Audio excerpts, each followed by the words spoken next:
What's up, everybody, and welcome back to episode 7 of the Claws Out podcast. I am your boy, Panda Claus, and we're back after having a week hiatus of unfortunately not being able to put out an episode. I did undergo emergency surgery. I had my gallbladder removed. It was infected and full of stones. Very, very unfortunate situation and painful, very painful. So, a little bit of a tidbit for everybody: listen to your body. If you have pain, if you have anything, make sure to get yourself checked out.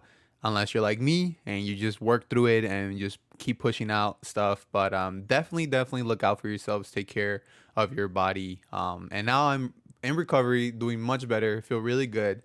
Post-op gonna be a bit of a recovery for me, but I'm glad that finally on this Friday I'm able to put out another episode for you guys. We're back with some video game news, talking about the games industry as a whole, what's been going on, what topics can we bring, and if you're new here, we put out episodes every Friday, usually around afternoon 5 6 p.m. They go live on YouTube as a VOD. They go live on Spotify, Anchor, and other podcast services of your choice. Today, we're going to talk about how we have been starting this week a new series out on our YouTube channel, YouTube Panda underscore Claus. We're talking about our how to hunt tutorial. We've been doing tutorials on the Monster Hunter Rise. Man, when we're gonna get into about how good it's doing. Monster Hunter Rise has been killing it, but personally, I wanted to do some how to hunt tutorials because sometimes you can't find a specific item, sometimes you can't find a specific gear. So I'm trying to incorporate that in my hunts and what I got out so far. We got 2 hunts down in the tutorial, but I'm gonna be working on every monster I encounter. I'm gonna try to get all of them because honestly, Monster Hunter Rise has been nothing but amazing. They had the creators of Capcom really put in their heart and soul into this game, and you could see it as we enjoy the hunts and the gameplay, the armor. Overall, just really fun stuff. Um, so yeah, stay tuned for more how to hunt tutorials. They'll be out on the YouTube Panda Claus underscore. And if you want to keep up with when we're going live, what schedule I have, follow me on my IG. We have all the links below, Panda underscore Claus. I am very active on there and also on TikTok. I've been lacking, but I post a lot of content there usually. Unfortunately, with the whole recovery post op, I have been limited, but I'm trying to get back on the horse and get my time that I have right now to put out content for you guys. And again, we want to shout out everybody in the Claw crew. If you're not there yet in the Discord, we have a bunch of people and community members, Twitch streamers, overall amazing community where we support each other. We go watch each other's content. We shout out other creators, and we also, if you're looking for a player, that's where we find them. Like if you need Among Us players, if you need Monster Hunter players. Overall, you will find a really supportive community over at the Clock Crew Discord. If you haven't been there yet. And like I said, we're gonna get into this week's news.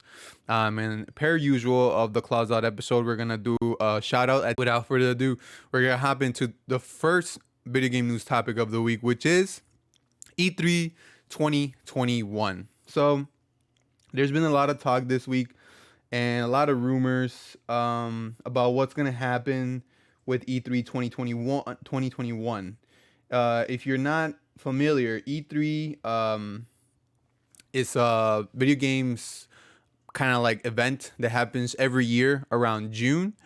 And unfortunately, last year, due to COVID, E3 2020 was canceled. And we didn't get one per se, but a lot of video games industries like PlayStation, Nintendo, Xbox, and also individual games companies as themselves, they did their own pretty much E3 digital presentation, which was actually really cool, my opinion. But we had nothing directly from E3. But it seems like this year, E3 2021, they are pushing for a digital event. The dates, if I'm not mistaken, were January 15 through 17. Yeah, January 15 through 17. And there's going to be like some pre dates for small streamers and other media that they can also be like a first look type of thing.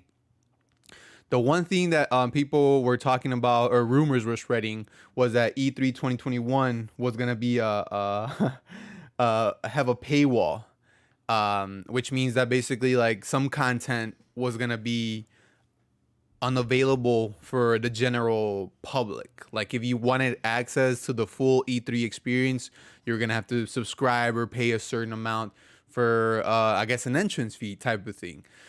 And E3 came out recently and said that that was not true, that there is no paywall behind any of the E3 event that's going to go down January 15 through 17. It will be available for everybody for free to tune in and check out. Um, my opinion so far on that is that it's kind of sad to think that something that unites so many people, right? The games industry and the gaming community has gotten so big that we're so worried about numbers, as they continue to do great during the pandemic and during 2021. Of course, corporations, companies, they all got to eat. I'm sure countless jobs were lost at E3. But the unfortunate part of it is that before E3 2020 was canceled, we already had companies deciding not to even go to E3, like Sony. Sony, for a while, they were pushing that they're going to have their own kind of E3 event, and they had already been opt out for E3 2020. So the cancellation of E3 2020 didn't come as a surprise when it did, because we were already getting rumors. So like, oh, Sony's been on top of the hill for a long time, and Nintendo as well. They're like, catching up to each other. Nintendo obviously still the king, but when it comes to like gaming consoles, Sony's been killing it, and that's why they've been slowly distancing themselves from E3. And it seems like their PlayStation Directs, they were very successful last year. And then this year, I'll be super surprised if they say that Sony's gonna be at E3 2021. I haven't seen the details yet. The details are very spotty right now. We don't have a lot of information of what exactly is gonna happen at E3 2021. But so far, they are pushing for an event. Who will be there? That's the big question. Not what we're gonna get. I mean, if you've been around video games for a long time, E3 was always like the biggest day for video game news, right? We would get trailers, we would get announcements, we would get release dates, we would get like on-site demos, we would get first gameplay, like reveal trailers, so many things that brought E3 to the gaming community, and it blew our minds to think, wow, we're getting this. Oh man, every E3 you would see posters at GameStop, you would see just stuff on the internet, pre-orders go crazy. E3 has always been a vibe, and now that it's slowly kind of unfortunately dying out because of the media. I mean, we have the internet, so many sources you can go to get your information. You don't necessarily need to have E3 all the time now. So I'm more with the idea of each games company, or like Sony, Xbox, PlayStation, or Nintendo, if they all push their own direct or E3 events, if they all host their own digital event, I'm much cooler with that, because that works for everybody, honestly. Like, we've gotten some already throughout this year, that we had a Nintendo Direct, we had a Sony Direct that was kind of whack. I don't know what Xbox does. I don't really keep up with Xbox as much as I do with the other two, but I know they do something as well. We've had like I'm pretty sure Ubisoft had one. I'm sure EA had some. We just had a Square Enix one. So like all these digital events, they've kind of been going on. What will E3 do 2021 that will make everybody go, wow, we need to check this out. We need to be there. I don't know what the agenda is for them. Do they plan to eventually bring back the in-person E3? It seems like they do. Before, it was really tight knitted, or very closed out to the general public. It was more for content creators, streamers, games media, video game news editors and whatnot. But the past E3, when it was still, I think, 2019, it was available for a lot more people instead of just like specific media. So will it be something like a Comic Con or like a C2E2 here in Chicago where you can just go and check out video games? I would be totally down for that if it does become that. But it doesn't feel like E3 focus is that. I know they make a lot of money off of their stands and their pricing and charging. That's the other thing that a lot of games company really started to shun away from E3 because I hear that the prices that they charge are like ridiculous. And obviously, so this is not like a regular like a mom and pop shop where they're selling artwork or comics. No, they're selling games and entertainment. So I don't know how that balances out the pricing of a booth or like a area or the whole stadium. I know it's expensive, but like, is it so expensive that you're overcharging to the point where the video game company is like, you know what, we're just gonna do our own thing, not pay, I don't know, $100,000, $200,000 per day at E3. So they run into that issue, which is I understand from a company's perspective, but also like from an E3 thing, well, it's taken away from the fans. What if this E3 just became a free for all where yeah, you pay for your booth reasonably, you show your exhibit, you show off your PlayStation, your Sony, your Xbox, your Nintendo, and everybody just goes there for fun. Like a Comic Con or a C2E2. That would be the ideal situation.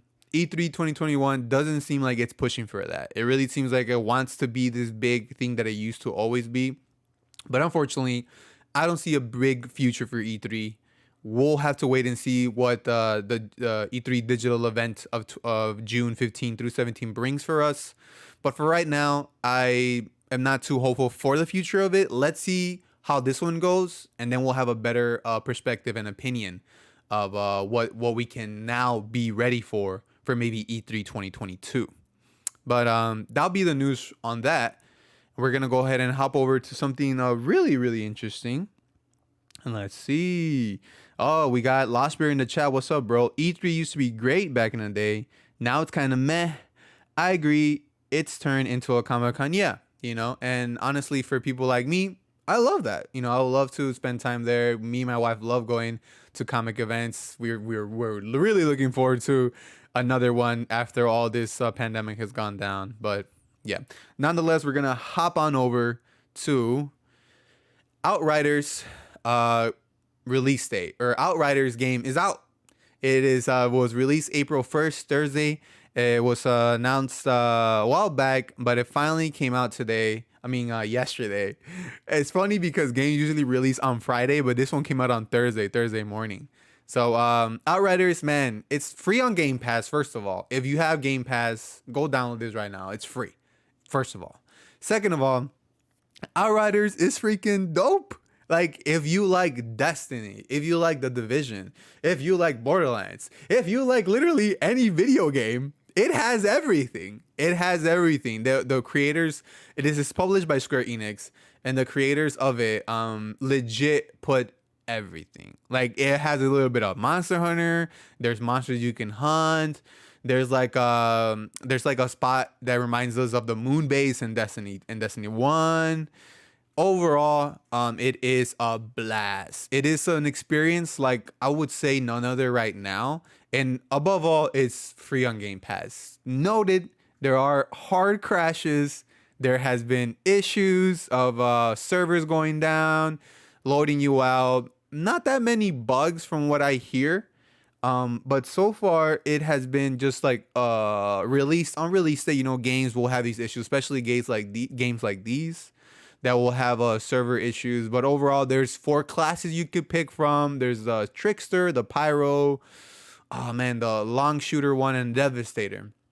I went with the Trickster. It has like a time speeding, bullet stopping power, which is what I really really went into and loved.